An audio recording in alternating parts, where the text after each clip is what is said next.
آیا میدونستید یک نیروی نظامی هست که اسم واقعیش روی کاغذ وجود نداره؟ مأموریت‌هاش هیچ وقت تایید نمیشن. اگه کشتشن، ممکن است علت مرگشون تصادف اعلام بشه. حتی خانواده هاشون هم نمیدونن چی کار میکردن.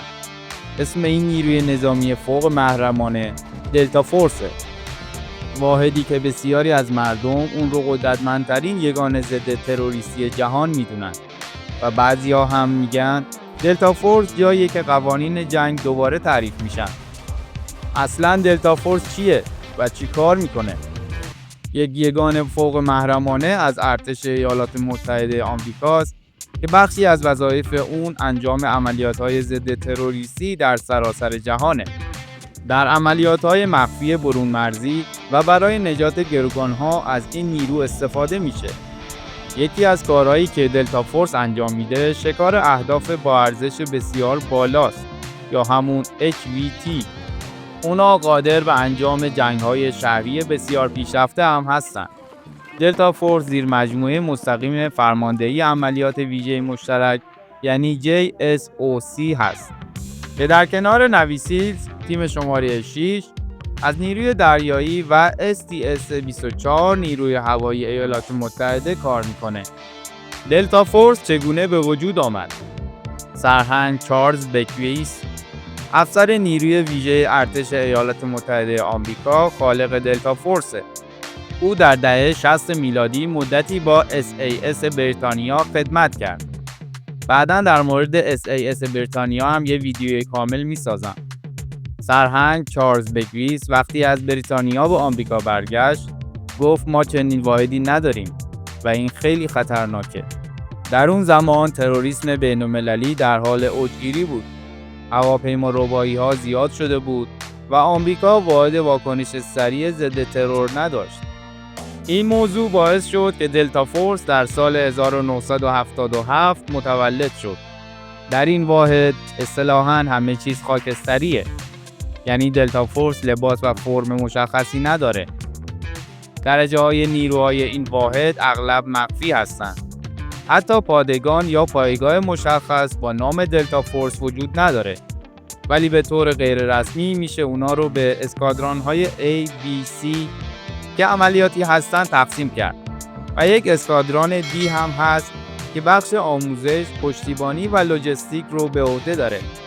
در کنار آنها واحدهای اطلاعاتی داخلی و اپراتورهای CQB هم هست که یکی از مهمترین بخش‌های دلتا فورسه. هر اپراتور به تنهایی هم تیرانداز حرفه‌ای، هم تخریبچی، هم مذاکره کننده و هم پزشک میدانی نسبی هست. همچنین این واحد دارای بهترین تک‌تیراندازهای ایالات متحده آمریکا است. به نظر شما چه کسانی میتونن وارد دلتا فورس بشن؟ باید بگم که دلتا فورس ثبت نام عمومی نداره و فقط کسانی که دعوت میشن میتونن وارد اون بشن. حالا چه کسانی دعوت میشن؟ شماره 1 گرینبرت ها، نیروی ویژه ارتش ایالات متحده آمریکا که اسم رسمی آن United States Army Special Forces هست.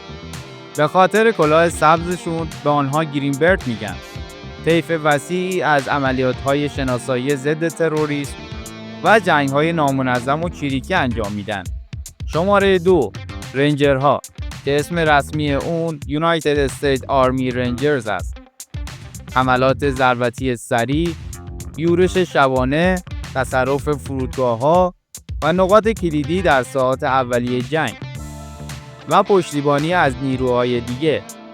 شماره 3 نیروهای ویژه با سابقه عملیاتی سنگین. بعد از دعوت این نیروها وارد مرحله گزینش یا سلکشن میشن. یکی از سخت‌ترین گزینش‌های نظامی جهان متعلق به دلتا فورسه.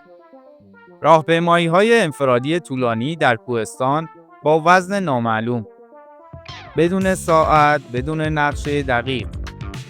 مأموریت‌هایی که عمدن ناقص توضیح داده می‌شوند. فشار روانی شدید. بعد از اینکه تعداد کمی در این گزینش‌ها قبول میشن، وارد مرحله آموزش میشن. آموزش‌های دلتا فورس 5 مرحله داره که به ترتیب اونا رو نام میبرم. شماره 1 نبرد نزدیک. که شامل پاکسازی اتاقها، گروگانگیری معکوس و تیراندازی میلی‌ثانیه‌ای است. شماره 2 تیراندازی پیشرفته که شامل شلیک در حرکت، شلیک در تاریکی مطلق و تغییر سلاح در حین درگیری است. شماره 4 روانشناسی و بازجویی، درک زبان بدن، مذاکره، کنترل بحران. شماره 5 نفوذ و استتار، تغییر هویت، لباس غیر نظامی، کار با سازمان CIA. شاید براتون سوال پیش بیاد که آیا دلتا فورس شکست ناپذیره یا اون هم ممکنه شکست بخوره؟ پس با من همراه باشید که از اولین شکست این واحد فوق محرمانه بگم. در سال 1980 دلتا فورس مأمور شد که گروگان‌های آمریکایی خود را در سفارت آمریکا در ایران آزاد کنند. عملیات پنجه عقاب معروفترین شکست نظامی تاریخ آمریکا که هنوز در آکادمی‌های نظامی دنیا تدریس میشه. بعد از اشغال سفارت آمریکا در تهران در آبان 1358 و گروگانگیری 52 دیپلمات آمریکایی، دولت جیمی کارتر تصمیم گرفت با یک عملیات مخفی نظامی گروگان‌ها رو نجات بده. این مأموریت به یگان تازه تأسیس دلتا فورس سپرده شد. 8 فروند هلیکوپتر RH-53 از ناو هواپیمابر نیمیس در دریای عمان به سمت ایران پرواز کردند. همزمان هواپیماهای C-130 نیروهای دلتا و تجهیزات را از عمان به ایران منتقل کردند. محل فرود اولیه در کویر تبز انتخاب شد و نام رمز آن نقطه 1 بود. قرار بود هلیکوپترها پس از سوختگیری نیروهای دلتا رو به نقطه‌ای نزدیک تهران منتقل کنند. شب بعد حمله به سفارت و انتقال گروگان‌ها به فرودگاه نظامی برای خروج انجام شود. ولی این عملیات با شکست مواجه شد. هلیکوپترها در مسیر با پدیده‌ای به نام حبوب یا همون طوفان شن غلیظ مواجه شدند. این طوفان باعث اختلال شدید در دید و عملکرد فنی شد. 2 هلیکوپتر در مسیر از کار افتادند و بازگشتند. یک هلیکوپتر دیگر بعد از رسیدن به نقطه 1 دچار نقص هیدرولیک شد. حداقل 6 هلیکوپتر سالم لازم بود، اما فقط 5 فروند باقی مونده بود. به دلیل کمبود هلیکوپتر فرمان لغو عملیات صادر شد. در هنگام خروج یک هلیکوپتر RH-53 به یک هواپیمای C-130 حامل سوخت برخورد کرد. یک انفجار شدید رخ داد و 8 نظامی آمریکایی کشته شدند. 5 نفر نیروی هوایی و 3 نفر تفنگدار دریایی. این شکست ضربه جدی به اعتبار نظامی آمریکا وارد کرد، ولی باعث نشد که دلتا فورس رو نابود کنه، بلکه اون رو بی‌رحمانه‌تر، دقیق‌تر و حرفه‌ای‌تر کرد. از دیگر عملیات‌های معروف نیمه محرمانه دلتا فورس میشه به دستگیری مانوئل نوریگا در پاناما سال 1980 اشاره کرد. حادثه بلک هاک داون در سومالی سال 1993، شکار رهبران القاعده در عراق و افغانستان، همکاری در شکار بن لادن در کنار نوی سیلز تیم شماره 6. دلتا فورس عملاً بازوی نظامی CIA هست. با هویت جعلی، بدون پرچم، بدون پلاک نظامی.